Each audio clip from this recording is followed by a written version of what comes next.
Great. Hi. Oh, hey Aviad, how's it going? Can you hear me? Yeah, great. Great to see you. Good to see you too. Thanks for having me. I'm glad we sorted out the technology. I was on my phone, but I'm glad we're able to now connect over my laptop. Absolutely. So thanks for joining. I'll introduce you to our audience, and we have a bunch of interesting people here. So I'm hoping I'm doing not doing you any disservice saying that Ed is a very leading AI researcher with background from OpenAI. He has worked with Yoshua Bengio and a few other prominent researchers. Uh, and this is unusual, like his research. I think that most everybody that's doing um, AI work has used it in one way or another. Like I specifically, I'm talking about LoRA, low rank adaptive adaptations, which is used in fine tuning and image models, mid journey, what have you, and also in training purposes. So I'm sure I didn't mention all of your accolades. So the first question is actually to tell maybe a little bit more about you, your journey, how you got here, because I probably missed a lot of very interesting details. Go ahead, Ed. Yeah, Aviad, thanks so much for your kind introduction. And I love your Lego collection, by the way, in your background. How I got to where I am today, my journey, I think you did a pretty good job covering some of the major milestones. So I'll just kind of zoom out a little bit. I've been doing AI research for the past 7 years, almost eight at this point. And I started when I was an undergraduate, just interested in the intersection of computer science and language. And there, I started doing like today, you would be considered like an old school AI research, in particular natural language processing. And back then, the way you use natural language processing is you have a pipeline of different stages. So given an article, you would find the named entities, you would assess the sentiment, and then you put them all together using a lot of manually designed pipelines. And we were doing that research for DARPA when I was at Johns Hopkins.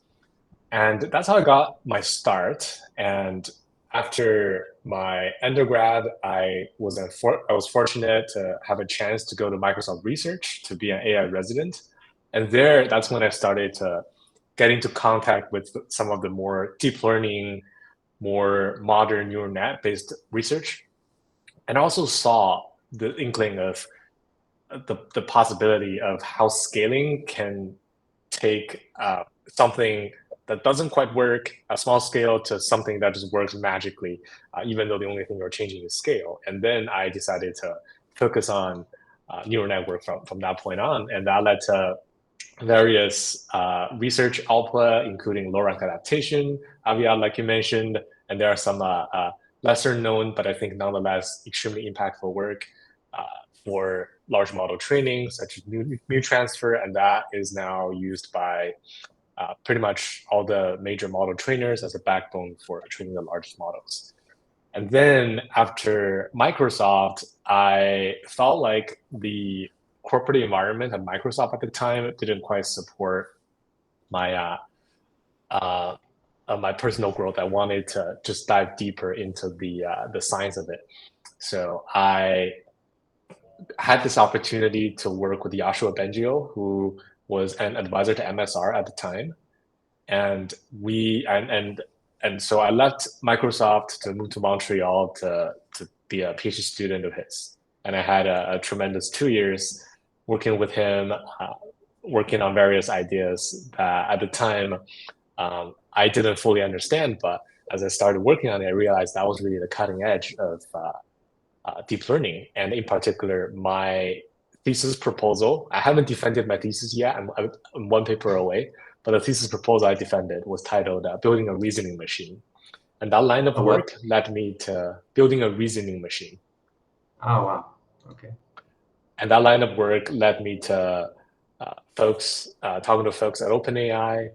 Um, Whether it's researchers there or the leadership, and we just saw this incredible opportunity for me to continue actually building my new reasoning machine at OpenAI. So I moved to OpenAI last year to work on reasoning research, and the projects I worked on has now led to products in ChatGPT, namely GPT-01.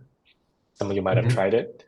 It's it's incorporating some of the slower processing that we believe is very crucial for reasoning. So now if you use O1, you might not get an answer right away. You have to wait 20 seconds while the model thinks, but the answer is usually a lot better.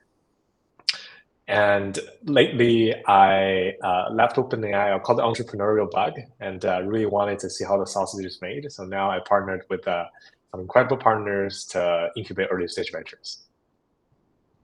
Amazing. And some of those partners are in fact in our audience. We have Bill Tai, legendary early stage investors, joining us from some flight.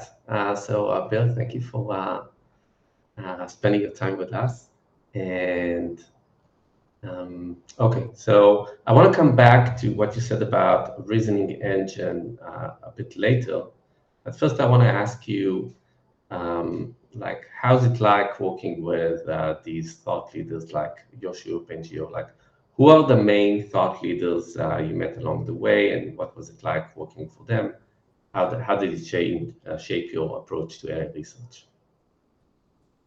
Yeah, I had the fortunate experience of working with and learning from a lot of, like you said, thought leaders, not just scientific, but also in business, in product. Like, for example, my PhD advisor, Joshua, he's clearly a thought leader when it comes to the science of deep learning. He's been working on AI and deep learning in particular for almost 30 years. And that was way before this approach showed much sign of life. And clearly he saw something nobody did at the moment back then, and he's able to stay at the frontier for many decades.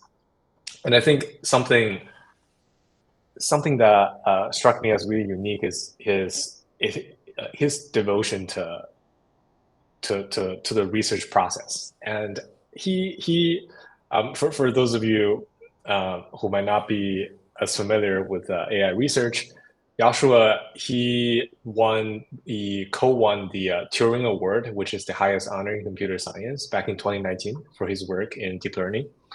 And he has really nothing to prove. He has achieved the pinnacle,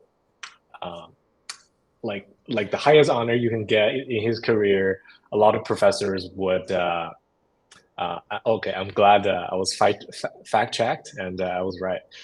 So Joshua, so it's actually spelled with a Y, but so he doesn't really have to, and a lot of professors, right, at that stature will not quite work as hard, and they will spend more time giving talks, or even doing a company or something. But Joshua spends most of his time, even like to today, just talking to students, thinking about research ideas, and sometimes on a Saturday, on a Sunday, he would send a long email of some research thoughts he came up with, and every morning. And actually, he invited me to his house for tea once, and it was on a Saturday. And we just ended up talking about research for many hours. And every morning, he would take a walk in Mount Royal, which is in the center of Montreal. And he said that his process is he would start with a research question that bothers him, and then he would then just go on a walk and let his mind wander. And by the end of the walk, he would usually have a few more insights. So I thought this devotion to research, to the process, to his students is undoubtedly a big part of his success. Thanks for that, Edward. I want to take you down into some of your research, and I'll also ask you about LoRA, but maybe just as an intro into some of the other topics. So let's not spend too much time on LoRA. So I want to ask you, could you explain to our audience, and not all of them, some of them are technical, some of them are slightly technical, and some of them might be not technical at all. What is LoRA, and what is the significance of the approach that LoRA basically shown today? Yeah. So the the problem that LoRa solves is the cost of adaptation.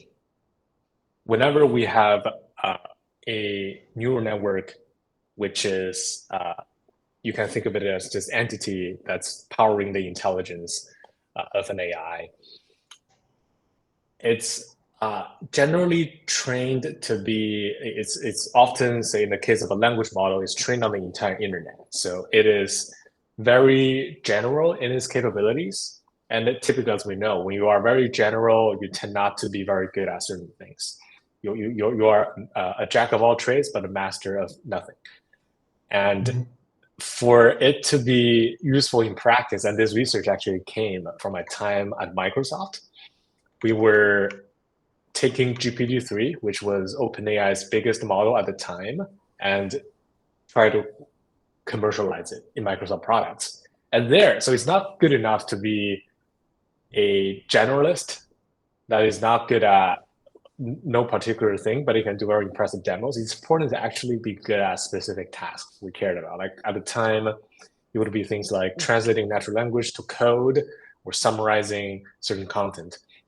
And there, to make it really good at these tasks, you need to train the model on these tasks in particular. And that process, for a very large model, if you're doing it naively, is incredibly expensive. Because if you're doing it naively, what you're doing is you're changing every single parameter, every single turnable knob in this neural network.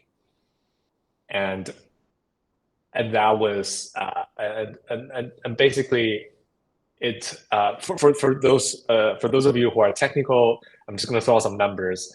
When you do that, every time you adapt the model, say for summarization, you would have a checkpoint, a model checkpoint that's 1 terabyte large, and 1 terabyte, 1 terabyte can probably is equivalent to maybe 1,000 HD movies. So it's incredibly resource intensive, and it's wasteful as well. As humans, we are quite adaptable without forgetting the general knowledge. We can learn how to use Gigaverse without forgetting how to use other social media platforms. But right. AI at the time, disastrous forgetting, which is also a problem with fine tuning, right?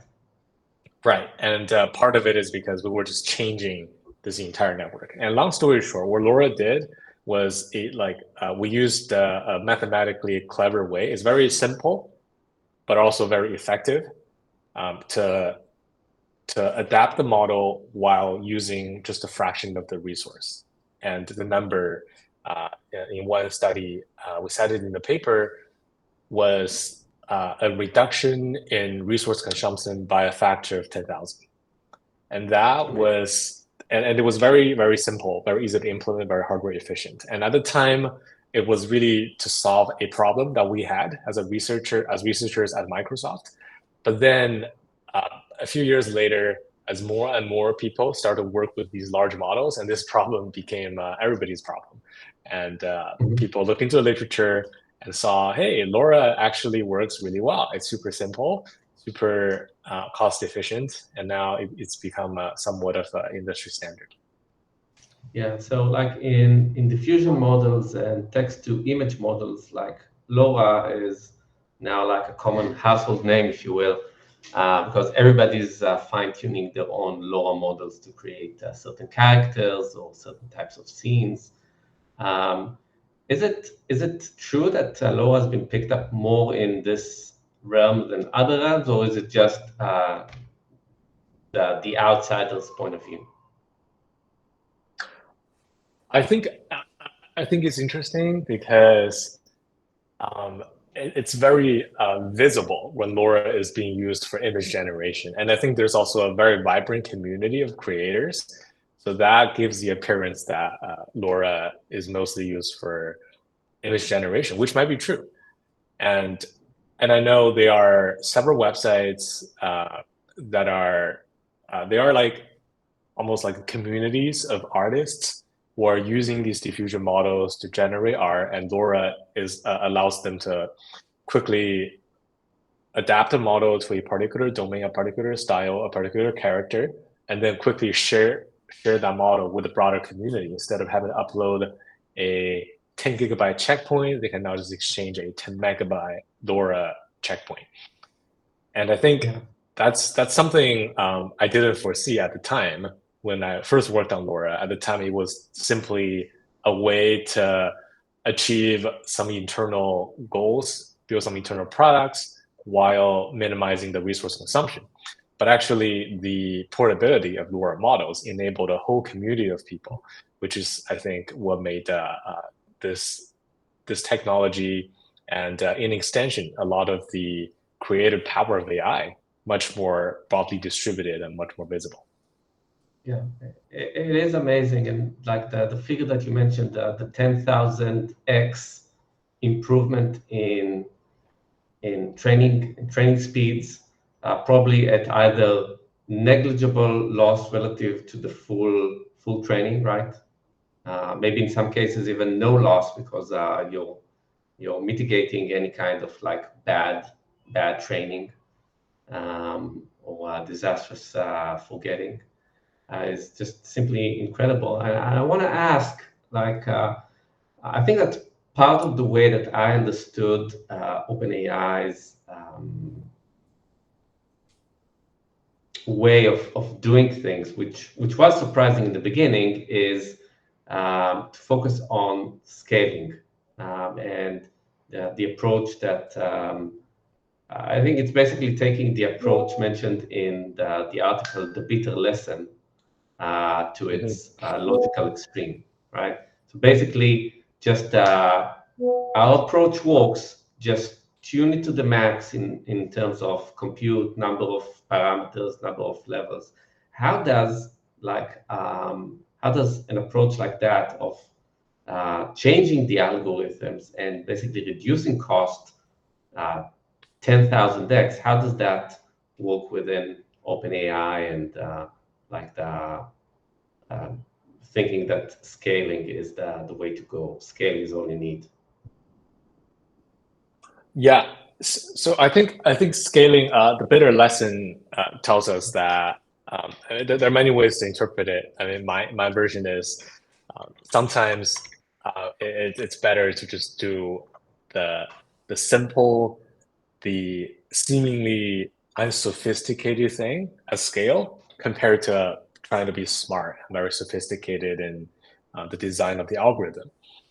And how does that connect with LoRa and the approach that OpenAI has taken? I think, so you mentioned, this 10,000x of reduction in cost. And here, I want to be precise.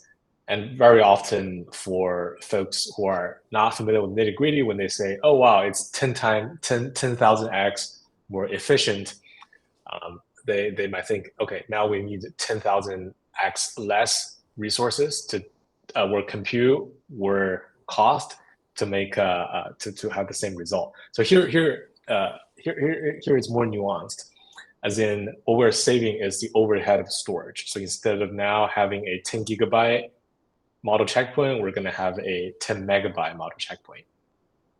So, and I think what this has enabled from talking to folks at various big companies, this has enabled products that was really hard to have in the past. For example, if you want to have a model that is customized for every customer and every use case, if you have 10,000 use cases and you have, and if you want to adopt a model in a naive way, you're going to have potentially petabyte of checkpoints to store. And that is very, very expensive, very unscalable. And when you're switching models, the overhead is extreme. And LoRa here allows you to do that in a much more efficient way. And however, one thing interestingly I noted, having talked to some top labs training models, is that on the research side, and people know that, yeah, if we use LoRa, we're probably going to get similar performance and we're going to save a lot of storage. But because their compute is really the bottleneck, meaning it's GPU hours that's bottlenecking experiments, not the storage of checkpoints, people sometimes don't want to add complexity, or they simply don't have the bandwidth to implement LoRA in these kind of setups. Awesome. I want to take a relevant question from the audience. So we had Bill ask this question. So Bill is on flight. I'll ask them if Bill wants to join the stage and ask his question personally. Hey, Bill.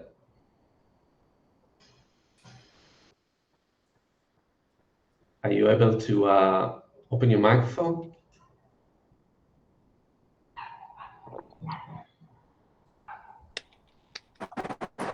Hello. Yeah. Yeah, looks like we're pushing the technology too hard. So unfortunately, like Wi-Fi from the sky is not yet commercially viable, I guess. Here's the question, Edward. I'll just read it out to you. Is there a way to commercialize an industrial strength version of LoRa or build a company that is related business at good margin? And feel free to answer that it's already been done if it's already been done. Yeah, I think there one caveat is we filed a patent for LoRa, and it's held by Microsoft. So from a commercial angle, this technology is technically owned by Microsoft, but I don't think that is that is the challenge here. I think LoRa is it's a relatively simple idea that proves to be very effective. And I think it's I'd say today a straightforward application of LoRa wouldn't be I wouldn't say that it's a big commercial opportunity because how prevalent it is. And actually, if you look at the largest open source model hub for AI, that would be Hugging Face, and Hugging Face supports LoRa natively for all of their models. And that's one extreme. On the other extreme, you have Apple Intelligence. And in their article earlier this year, they mentioned that they used LoRa as part of their on-device personalization. So I think that the genius of the bottle, in a sense, for the core idea of LoRa. But I think providing services on top, using it in a way that makes it more user-friendly, lowering the barrier to entry, I think there could still be a lot of commercial opportunities there. Right, and isn't it true that basically LoRa is already offered sort of commercially, both in stable diffusion and fine-tuning in OpenAI? So they would all use like versions of either like LoRa or similar techniques, right? Yes, I'd say there are a lot of variants of LoRa that are also being used. And by the way, I got distracted for a second on the right because I saw that there's a bit fishy online rating for my claim that LoRa is technically owned by Microsoft, and it's actually a funny story because when I first, I remember that morning when I had the idea, I did the experiment the night before and it kind of worked. In the morning, I texted my manager at Microsoft telling him, hey, I think we got a project here. And I was like, I'm gonna come up with a name. And it's, low rank. So yeah, low rank adaptation LoRa. Yeah, that sounds like a good name. So I just told him, yeah, I got a name. And what I didn't do was to Google like what LoRa is already being used for. So it turns out LoRa also stands for low range radio communication, which is another standard a standard people use for some of the electronics. And so I think here this a bit fishy rating picked up the other LoRa, and it is indeed not owned by Microsoft. But it's just funny because a few years later, when LoRa became this thing a lot of people use, I started getting emails from people asking me to change the name because it's confusing. While they didn't know that actually the technique where the paper was written many years before. That's a great story, funny story. I want to switch gear a little bit and ask about something that like I'd really like to understand better, and it's been talked about a lot, and I actually find this pretty confusing. Can you explain what scaling laws are in AI? How are they derived, and what are they used for? And try to stay like relatively non-technical, like Right. scaling laws for the uninitiated. So when people say like a law of something or something law, like there are they can use the word law in two different ways. One way is as in thermodynamics laws of thermodynamics, or they could mean things like Moore's law. The former are the former would be fundamental truth of the universe, something that's immutable, whereas the latter, like Moore's law, would actually be an empirical observation. And here, when people talk about scaling laws, it's more of the latter. Here, what it means is that people have observed empirically that if we increase the amount of data and the amount of compute we spend on a particular application, we tend to see the performance go up.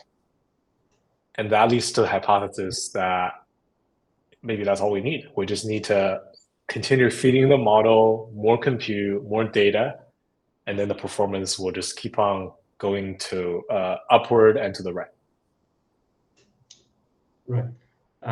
So how is this used to actually like guess in advance how much data and compute would you need to reach certain capabilities or certain improvements? That seems to be a little bit far-fetched, right? Because you have to extrapolate a lot. Yes. I am looking for a paper which I'm hoping to share. Let me see. Let me test this feature.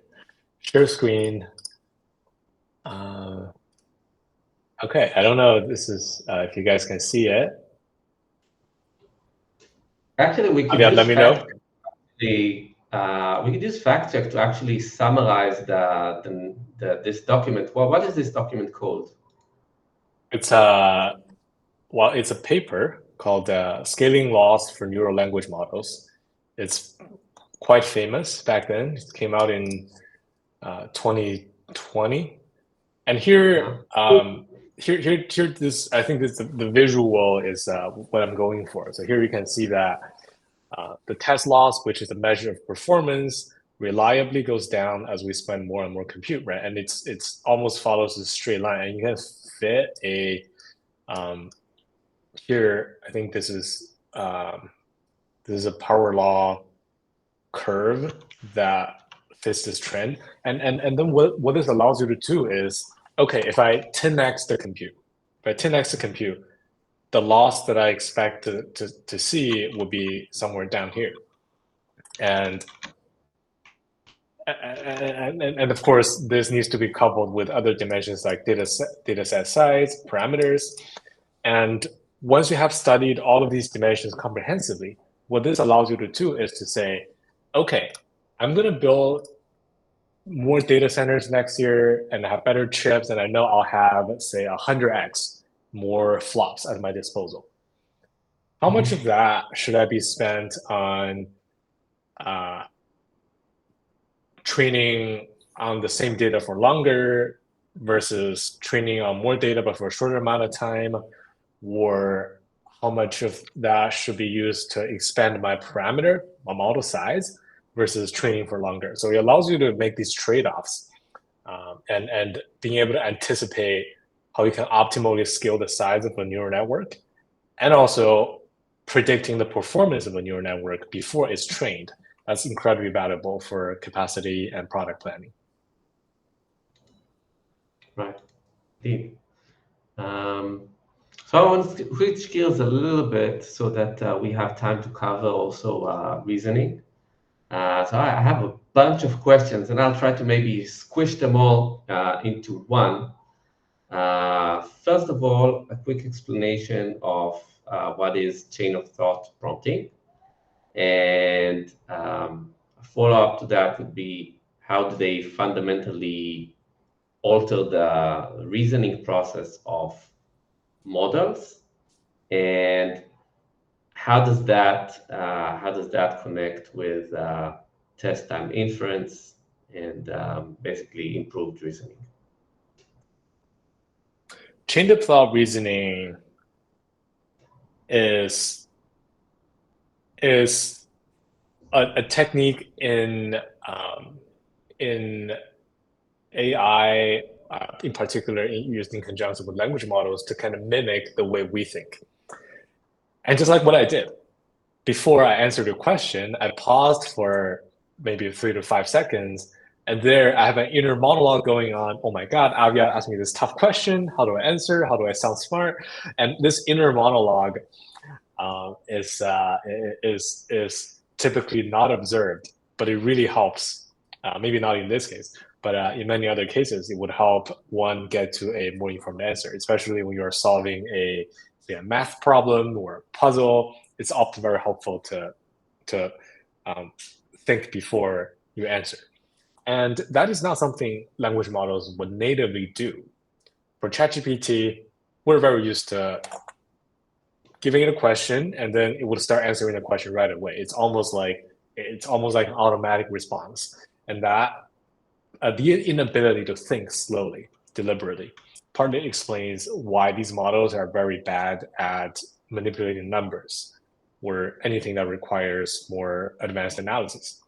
So chain of thought reasoning is a line of work that puts this ability to think more deliberately, more slowly back into the AI models. And so far, as exemplified by GPT-01, that has already paid off. Right.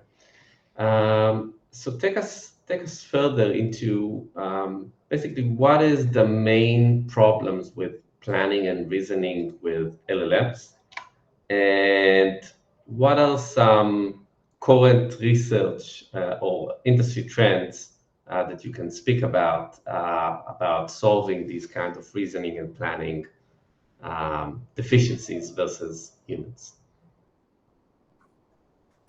For reasoning and planning, I think there are these are different directions. And for reasoning, like an interesting challenge is that it's unclear what would be the right data for general domain reasoning. Reasoning itself, like we talked about, chain of thought reasoning, the chain of thought is usually not observed. Before I answer, I might have a lot of thoughts in my mind, but typically that's not recorded. So it's really hard to train on them. And a clever way people overcome that is by training or solving tasks in domains that are more confined, like math or coding or a game, where it's very easy to evaluate whether something is correct or not. So there, what you can do is you just guess a bunch of intermediary steps, and then you would know whether the reasoning helped or not, because you can easily get a signal programmatically. However, it's unclear how you translate that to general domain reasoning, when maybe I'm reasoning how I should write a poem that resonates with my audience, and that is not something we can easily derive a signal for. So that's an open question I think the field is still tackling. For planning, I think this is connected to reasoning in the sense that because the models today are not quite good at deliberately, slowly reason through its actions or its response, the model has still fairly high failure rates. And when you are planning, especially across a long time horizon, the failure would compound. So if for a single action, there's a 90% chance that I would succeed, which is, sounds pretty good. But when you have to chain 10 actions together for you to succeed at the end, then the odds of success is actually pretty close to zero when you're multiplying 90% 10 times. Right.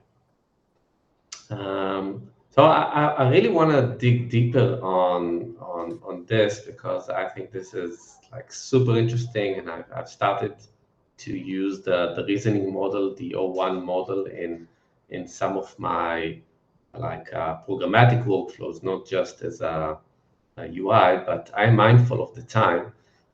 So first, I want to ask the audience, do you guys want to start an AMS session right now and bring some people on stage?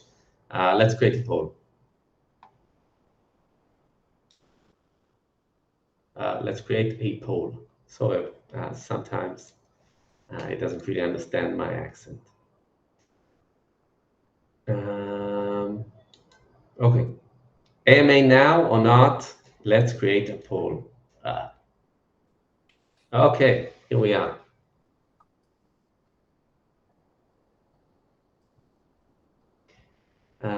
So if you guys are voting yes, that means that you can ask questions and I'll bring you on stage and you can ask Edward something interesting. And if you guys vote no, that means that I will continue asking him probably about reasoning models and then maybe geopolitics. So if that's your thing, you can say no. You can ask me anything. You know what? I'm going to vote yes. Oh, people did vote. I didn't see that. Okay. So it's 50-50. Let's go for it. Okay. So we have a question from, let's see,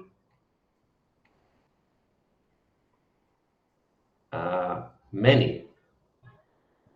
So let's get you on stage.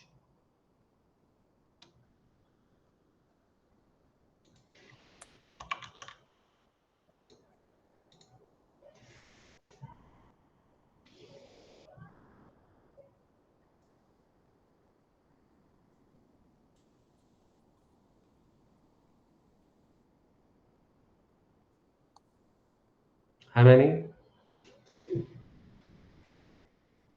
How many? Hi. Hi. How are you doing? So, good to have you here. Yeah. I've seen a research that was made in the Technion in Israel about in-memory processing. Since the biggest problem today is to move the data always. Can you take LoRa into this technology and make it faster, you think? Can you give me a little bit more context on what do you mean by in-memory processing? Like, as in, like processing in RAM? Usually in computers, you take every calculation to memory and back. Yeah. But you can take all of it to do. There is a new research in the Technion in Israel that showed that you can do all that processing in memory, and then you don't have to move back and forth. The question is if you can take what you've developed into this domain. Yeah. So here, here we're talking about. So LoRa is typically used to customize AI models, and most AI models today, especially the practical ones, are usually run on GPUs.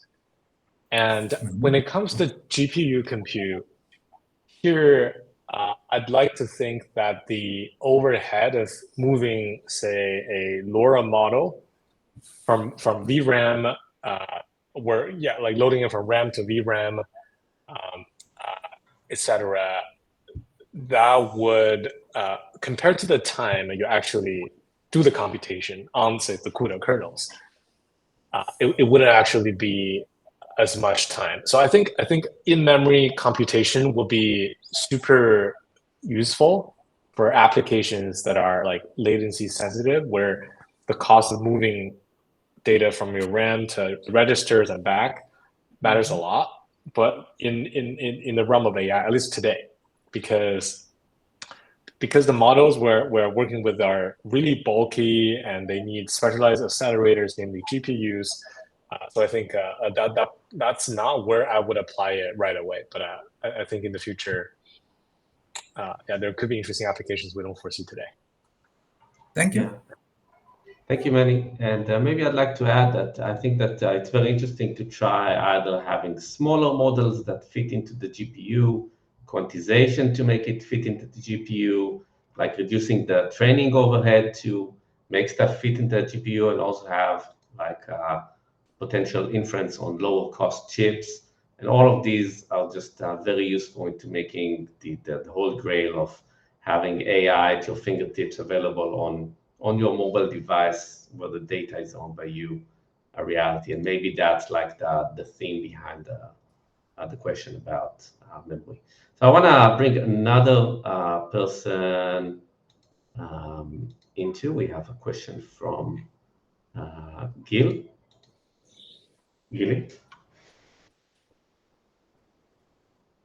And Gilly, I've invited you to stage.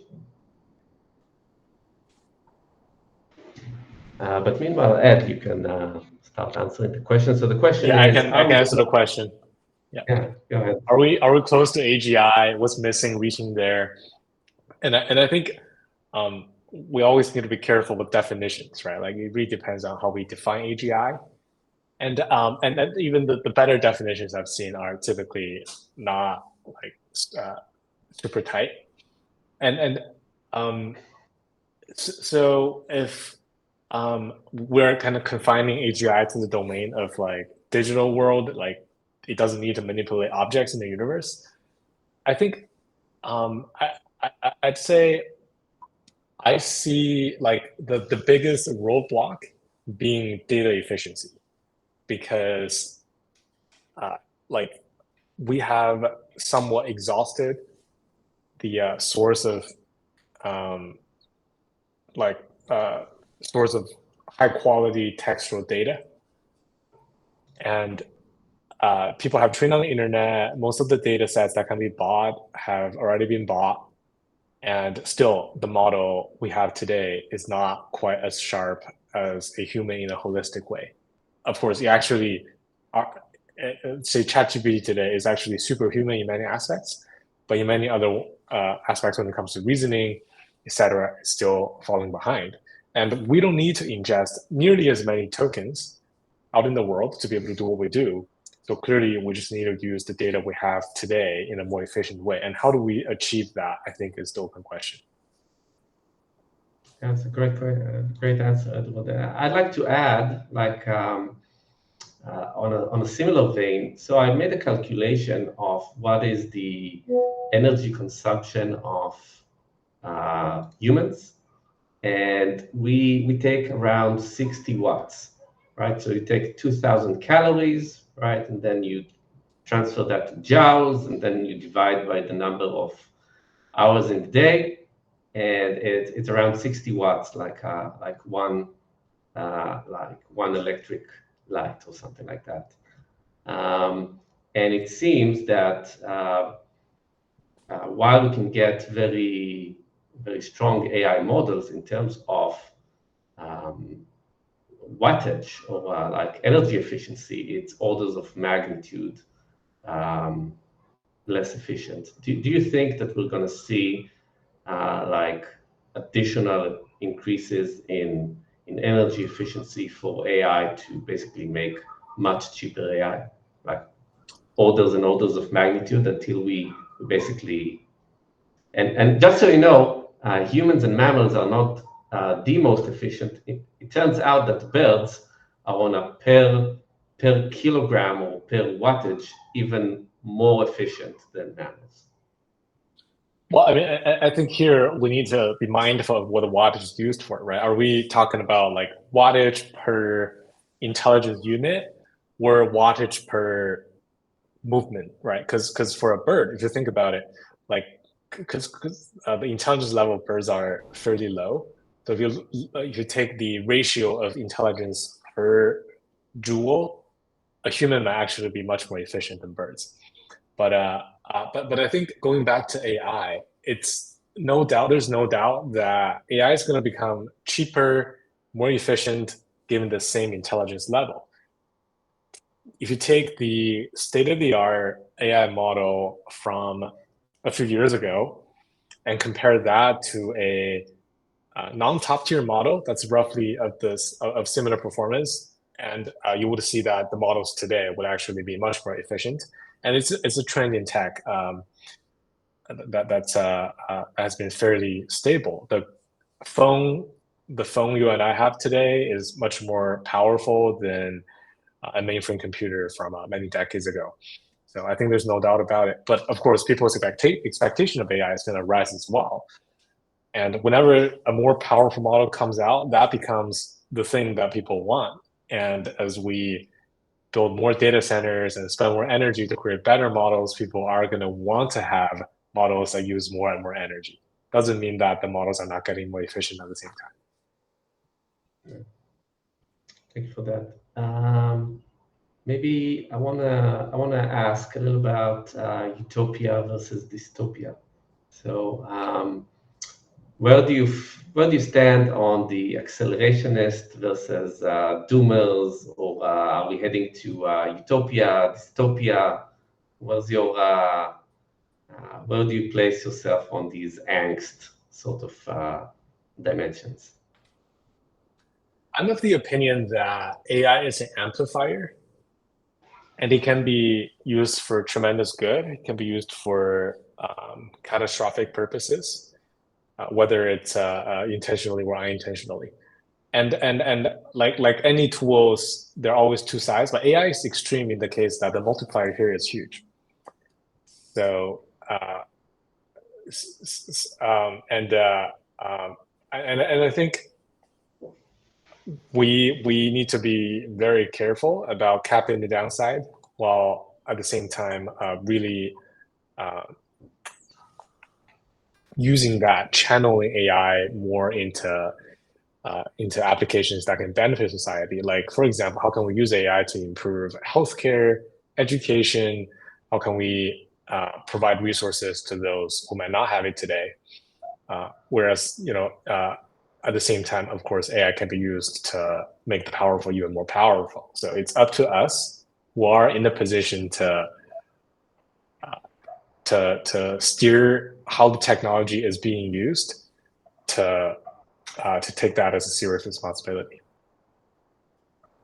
Yeah, absolutely. But as a person who's actually in the industry of AI, I'm talking about myself here, right? I not only use AI software and develop it, also as a software engineer, right?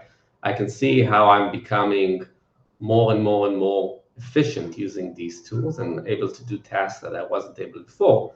At the same time, like achieving the kind of, maybe I'm wrong here, but achieving the kind of skill set or mastery that I imagine myself having seems to be also becoming easier and easier to have, because these tools basically are getting better and better at doing whatever it is that you tell them to do, and also in thinking themselves what they need to do. So I'm as a tech bro as can be, but I am still worried about like, will I have a job in 2, 3, or 5 years time? And what are the future kind of jobs? And so do you think that there are going to be like the same amount of engineering jobs, software engineering jobs in the next couple of years?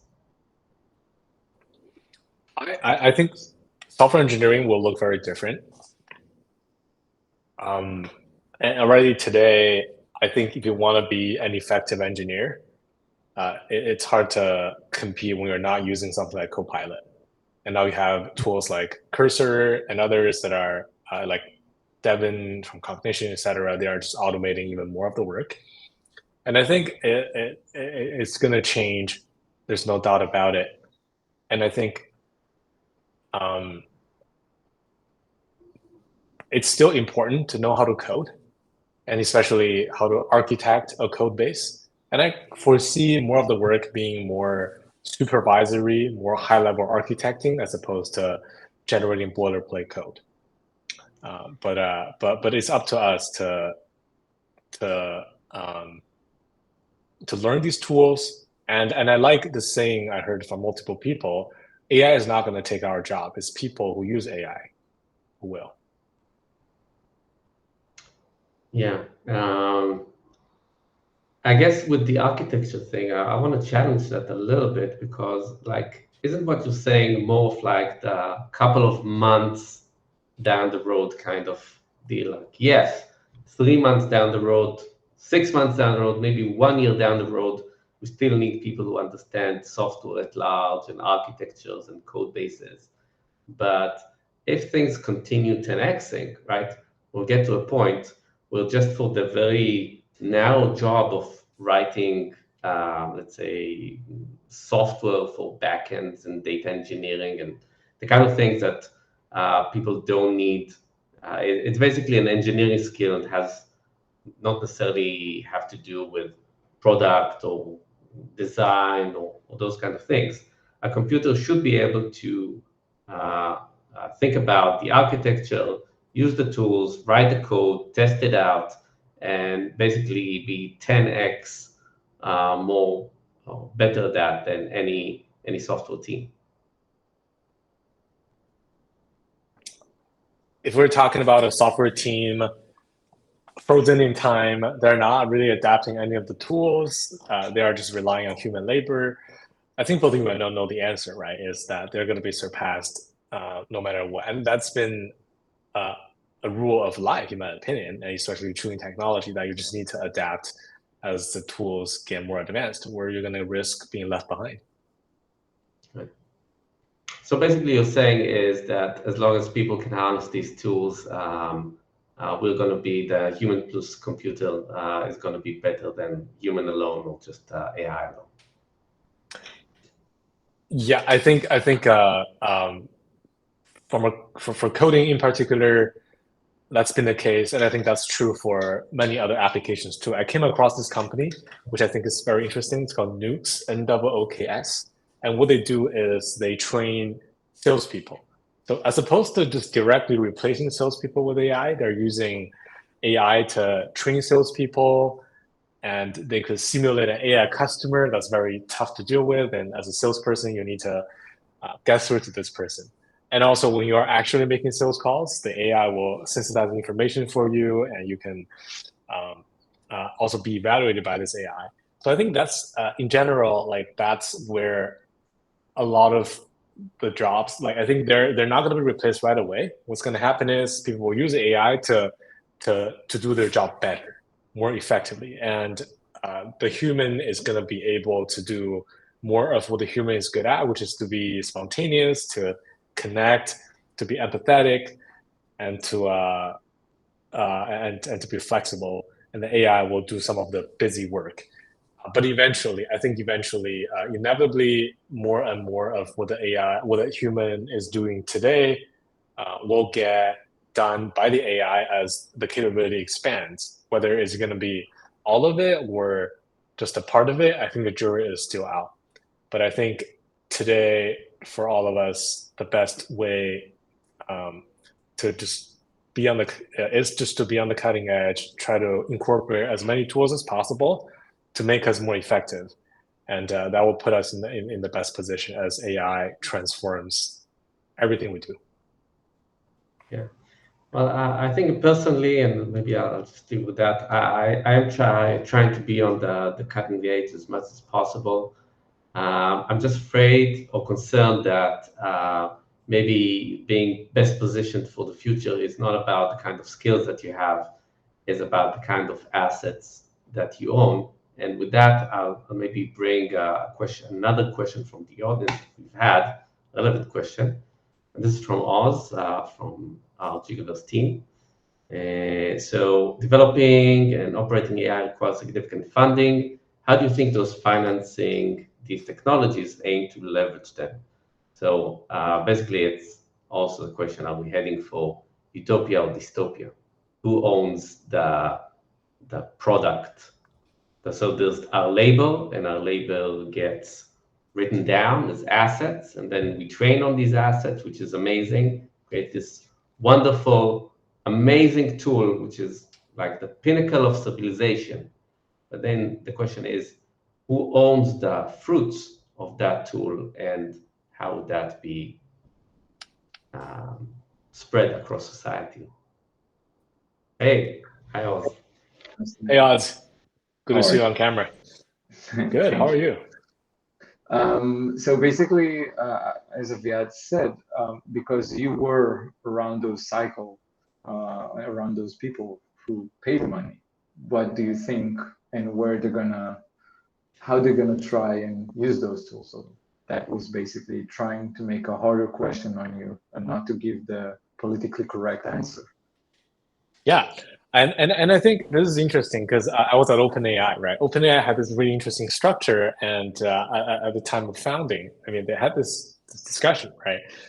Wow, this is like the capitalist dream, right? You can like automate so many jobs and create so much value, and it's almost like too much to put in like to some investors' hands, right? And then they had this nonprofit structure, and anything above a certain threshold would go actually back to the general public, and that structure is now being tested, right? And there are talks of the company is going to be transforming to a public benefit corporation, and then the profit is going to part of it I think is still going to go to nonprofit and getting distributed, but there are one thing is a lot of the profit will go back to the investors. And then, of course, OpenAI has a lot of competitors who don't have that structure, right? All the profit will go to the shareholders.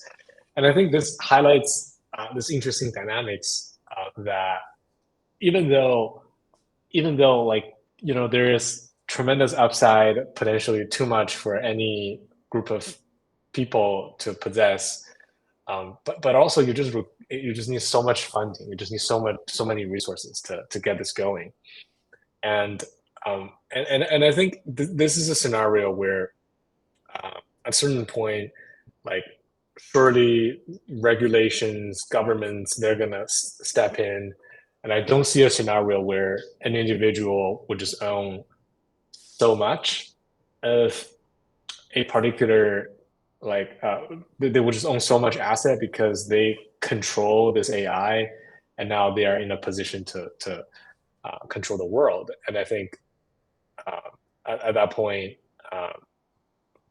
whether it's like grassroots movements where governments and they will step in and do what's going to be what's right for the society. But I think you nonetheless brought up this really interesting question, right? Which is, well, it seems like the nonprofit ideal of just building AI and distributed benefit for all doesn't quite hold up to reality, right? How do we how can the capitalist system work for this technology while benefiting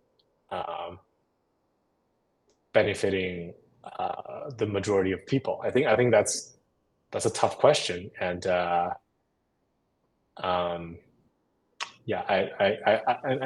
think nobody has a satisfying answer right now, but I think that's where we need more structural solutions.